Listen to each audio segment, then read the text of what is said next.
Graça e paz! Eu sou o pastor José Henrique e aqui, na Escola Dominical da Igreja Presbiteriana de Nova Aurora, estamos estudando a revista Expressão, da editora Cultura Cristã, tema trimestral: Entre a Fé e o Sofrimento, a Jornada de Jó. Lição 11. Encontrando Deus na provação. Deus prova o demandante. Jó 38:41. Introdução. Em seu discurso, Eliú evidenciou que devemos focar menos em Jó e mais em Deus.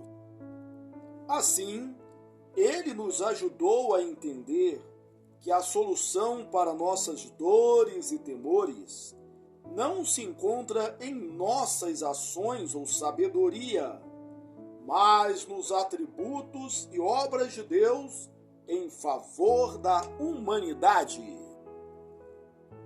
Dessa forma, Eliú preparou o caminho para a próxima sessão do livro, na qual o próprio Deus se manifesta e se dirige a Jó. Exploremos o que Deus disse a Jó e como isso nos auxilia a enfrentar as dificuldades e sofrimentos da vida atual.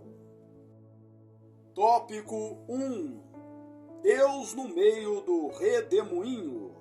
Jó 38-39. O Antigo Testamento narra vários momentos em que Deus se manifestou visivelmente ao seu povo. Em duas ocasiões, o texto de Jó relata que o Senhor falou por meio de um redemoinho. Jó 38:1 e 46. É relevante recordar que Elias foi arrebatado ao céu em um redemoinho.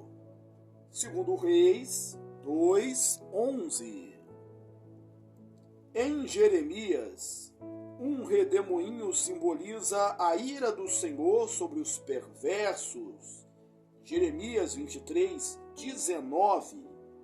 No fim de seu discurso, Eliú descreve a vinda de um áureo esplendor do norte. O redemoinho é caracterizado pela força do vento e sua capacidade de arrastar objetos em seu caminho. O momento da história de Jó em que Deus se revela sugere uma cena impressionante. Embora o texto não indique qualquer ameaça ou temor da parte de Jó, certamente a imagem representa o turbilhão que levou Jó de uma situação de paz e prosperidade a uma de miséria e dor. Contudo, o mais relevante é que o Senhor respondeu aos pedidos de Jó por uma audiência, feito durante suas discussões com os seus amigos. Jó repetidas vezes afirmou que, se pudesse se apresentar diante de Deus, defenderia sua causa. Agora, sua argumentação seria posta à prova. Tópico 2. Deus questiona a qualificação de Jó. Letra A. Uma abordagem distinta da utilizada por Eliú. Contrariando o que se poderia esperar, o Senhor não aparece para esclarecer a Jó as razões de sua dor e sofrimento. Eliú já havia nos mostrado que é um equívoco centrar-se na própria dor para compreendê-la. A verdadeira bênção e a vida eterna consistem em conhecer a Deus. João 17:13. Retificando, João 17:3. Todavia, para se revelar, o Senhor adota uma abordagem distinta da utilizada por Eliú. Em vez de descrever a sua própria glória, Deus questiona as capacidades de Jó, avaliar os eventos de sua vida e se ele está apto a discutir sobre a justiça dos acontecimentos e dos sofrimentos humanos. O questionamento é feito de maneira séria e incisiva. O Senhor indaga: quem é este que escurece os meus desígnios com palavras sem conhecimento? Jó 38:2. Se Jó conseguisse responder às perguntas, estaria habilitado a defender seu caso. B. A limitação do homem quanto ao conhecimento das coisas criadas. A primeira série de perguntas refere-se à presença do homem na criação. Onde estavas tu quando eu lançava os fundamentos da terra? Jó 38:4. Você pode explicar como foram estabelecidos os alicerces da terra e quem executou as obras da criação? Confira Jó 38:5-11. Jó desconhecia as respostas para essas questões. Em seguida, o Senhor interroga sobre a administração da criação nos dias de Jó. Teria Jó alguma influência sobre os eventos naturais? Já interferiu no nascer do sol? Ele possuía algum controle ou entendimento sobre os mares ou os confins da terra? O que acontece com a luz ao término do dia? O Senhor adota um tom irônico neste momento, sugerindo que Jó deveria conhecer essas respostas, pois já havia vivido muitos anos. 38:21. De onde vem a neve e a chuva? Como se organizam as estrelas no céu? Qual é o efeito delas sobre a terra? É notável que essas perguntas pertençam ao campo da ciência. Não sabemos até que ponto Jó tinha conhecimento sobre tais assuntos.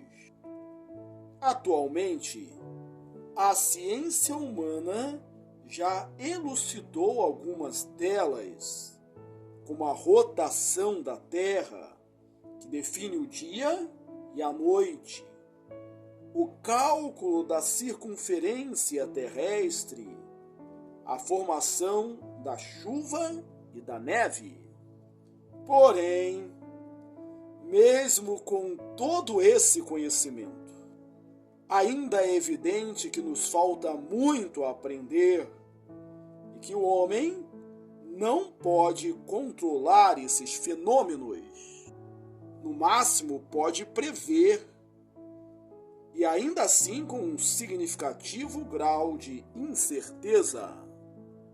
Apesar de todo o conhecimento acumulado até hoje, a disparidade entre o saber e, sobretudo, o poder de Deus e dos homens permanece insondável. O terceiro grupo de perguntas aborda o cuidado com a criação, ou seja, a providência. Jó poderia alimentar os animais selvagens? Leões, corvos, cabras monteses, cervos, etc.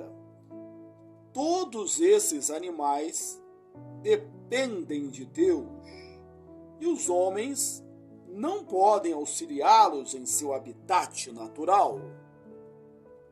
Jó teria a capacidade de dominar e utilizar os serviços do boi selvagem ou do avestruz?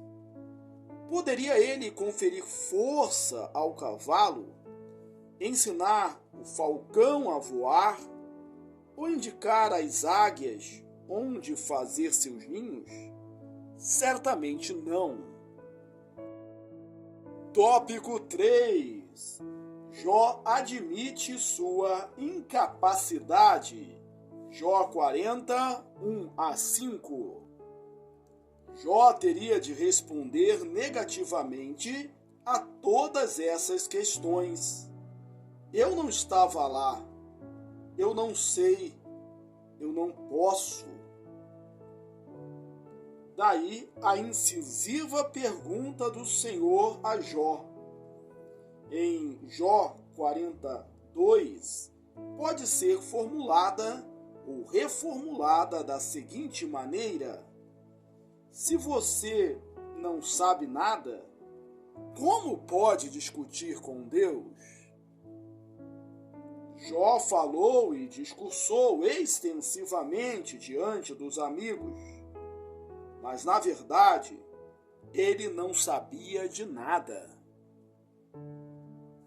Pode-se aplicar a ele o que se diz dos nécios: inculcando-se por sábios, tornam-se loucos, Romanos 1, 22, e daqueles que pretendem, abre aspas, passar por mestres da lei, não compreendendo, todavia, nem o que dizem, nem os assuntos sobre os quais fazem ousadas asseverações.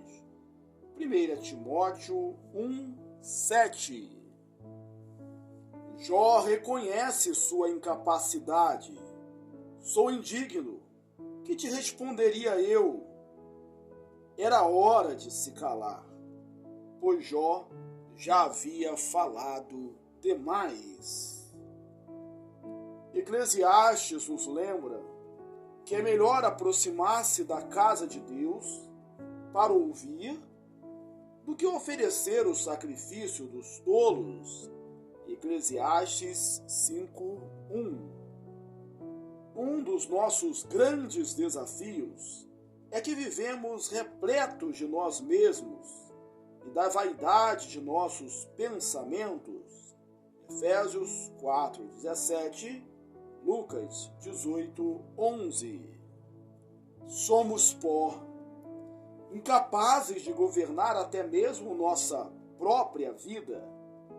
E ainda assim tentamos dizer a Deus o que fazer, ou nos queixamos quando Ele não faz o que desejamos. Aos nossos olhos, os caminhos podem parecer bons, mas no final são caminhos de morte. Provérbios 14:12. Paulo adverte a Timóteo que os homens seriam, abre aspas, traidores, atrevidos, enfatuados, mais amigos dos prazeres do que amigos de Deus, tendo forma de piedade, negando-lhe, entretanto, o poder, fecha aspas. 2 Timóteo 3, 4 e 5. Paulo também critica os rudimentos do mundo, que tem aparência de sabedoria, culto a si mesmo, falsa humildade e rigor ascético, mas que não tem valor algum contra a sensualidade. Colossenses 2, 20-23. São muitas as pessoas que rejeitam a oferta graciosa do Evangelho, preferindo seguir suas próprias convicções e caminhos. Tópico 4. O Senhor confronta a argumentação de Jó, 46 a 41, versículo 34. A reflexão de Jó sobre sua própria ignorância o levou a silenciar diante de Deus. Mas os propósitos de Deus para com ele eram ainda mais profundos. Tiago ensina que as provações geram perseverança e maturidade. Tiago 1, 2 e 3. E Paulo acrescenta que também produzem experiência e esperança. Romanos 5, 3. Assim, o Senhor prossegue falando com Jó, agora abordando diretamente suas reivindicações. Deus apresenta questões penetrantes. Jó havia solicitado comparecer diante de Deus para defender sua causa. Agora, Deus lhe concede essa oportunidade. Mas, antes disso, por meio de perguntas, ele destaca a gravidade desse encontro. Esse alerta se manifesta em 3 indagações. O Senhor questiona se Jó acredita poder superar Deus em um debate, invalidar o juízo, se imagina poder atribuir falhas a Deus para se justificar, ou se possui força para fazer sua vontade prevalecer como Deus. As 2 primeiras possibilidades são descabidas. Eliú já havia derrubado essa ideia ao acusar Jó de querer ser mais justo do que Deus.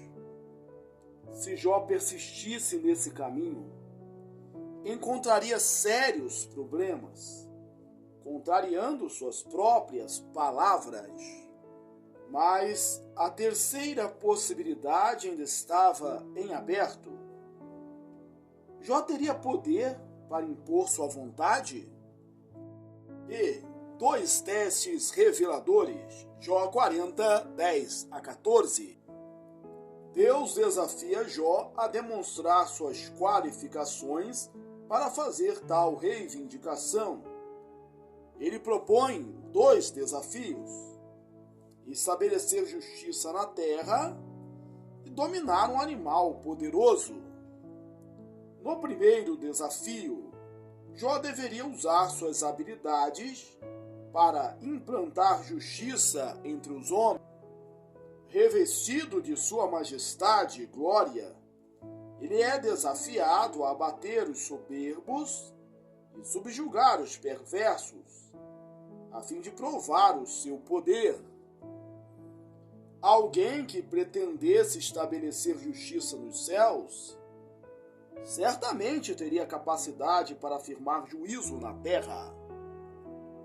Contudo, nem Jó nem nós possuímos tal poder. A realidade é que nem sequer somos capazes de discernir nossas próprias faltas. Salmo 19, 12. Isaías relata que, ao observar a terra, vemos apenas angústia, escuridão e sombras de ansiedade. Isaías 8, 22. Mais adiante, ele descreve que esperamos pela luz, mas encontramos apenas trevas, prevaricação, mentiras, opressão, rebeldia, etc. De tal modo que o direito e a justiça se retiraram e a verdade tropeça. Nosso senso de autojustiça se esvai completamente quando confrontados com o fato de que não há justiça em nós. No segundo desafio, Deus apresenta a Jó 2 animais, questionando se ele pode dominá-los ou negociar com eles. Os seres humanos são a coroa da criação, como lembra o Salmo 8, feitos um pouco menores que Deus, coroados de glória e honra, com domínio sobre as obras das mãos divinas.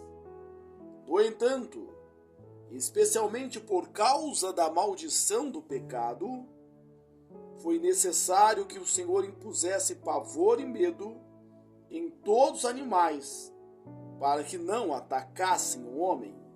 Gênesis 9, 2 a 5. Deus chama a atenção de Jó para 2 animais, o hipopótamo e o crocodilo. Existe discussão sobre se a tradução hipopótamo é adequada, pois as características do animal mencionado só parcialmente correspondem às do hipopótamo. De qualquer maneira, Jó conhecia esses animais e reconhecia que não seria capaz de lidar com a força e a violência deles. Ao contrário, ele se sentiria intimidado só de vê-los e evitaria provocá-los. Jó 41, 9 a 10. Eles não podem ser abatidos por espada, lança, flecha, pedras ou porretes. 41, 26 a 29. Ficou claro que Jó não estava em condições de comparecer diante de Deus e apresentar suas reivindicações. Por isso, em resposta ao desafio inicial do Senhor, ele diz: na verdade, falei do que não entendia. Coisas maravilhosas demais para mim. Coisas que eu não conhecia. Jó 42, 3. Tópico 5. Somente Jesus tem as respostas. Jó não possuía as qualificações necessárias para apresentar sua demanda diante de Deus, mas sabemos que Jesus as tem. Ele, encarnado como homem, pode responder a todas as questões propostas por Deus. No livro de Apocalipse, João descreve a visão do trono de Deus, onde o Pai segura um livro que ninguém no céu ou na terra era capaz de pegar ou mesmo olhar. João chorava muito, até que lhe foi revelado que o leão da tribo de Judá, o filho de Davi, o Cordeiro de Deus, havia vencido e era digno de pegar o livro e abrir os seus selos. Apocalipse 5, 1 a 10. Essa é uma visão de Jesus, apresentando-se diante da majestosa glória de Deus e sendo reconhecido como o mediador perfeito entre Deus e os homens. Ele estava com Deus na criação e todas as coisas foram feitas por meio dele, conforme claramente declarado em João 1, 1 a 3. Paulo também escreveu aos Colossenses: nele foram criadas todas as coisas, nos céus e sobre a terra, as visíveis e as invisíveis, sejam tronos, sejam soberanias, quer principados, quer potestades. Tudo foi criado por meio dele e para ele. Colossenses 1,16. Isaías o chama de Pai da eternidade. Isaías 9:6. Jesus possui poder sobre toda a criação. O vento e o mar lhe obedecem. Marcos 4:41. Diante de seu poder, as pessoas se maravilharam, dizendo: tudo ele tem feito muito bem. Faz até os surdos ouvirem e os mudos falarem. Marcos 7:37. Isaías o chama de Deus forte. Isaías 9:6. Jesus também estabelece o juízo e a justiça na terra. Em Isaías 42:1-7, o Senhor anuncia que o seu escolhido promulgará justiça para as nações, estabelecerá justiça na terra e libertará os que estão na cegueira e prisão. Por isso, Isaías o chama de Príncipe da Paz, cujo governo se firmará em justiça e juízo eternamente. Isaías 9:6-7. Paulo afirma essas qualificações de Jesus ao escrever: havendo feito a paz pelo sangue da sua cruz, por meio dele, reconciliasse consigo mesmo todas as coisas, quer sobre a terra, quer nos céus. Colossenses 1:20. Conclusão: a manifestação de Deus e a revelação de sua palavra transformam tudo. Diante dele e de sua glória, todos se calam. Abacuque 2:20.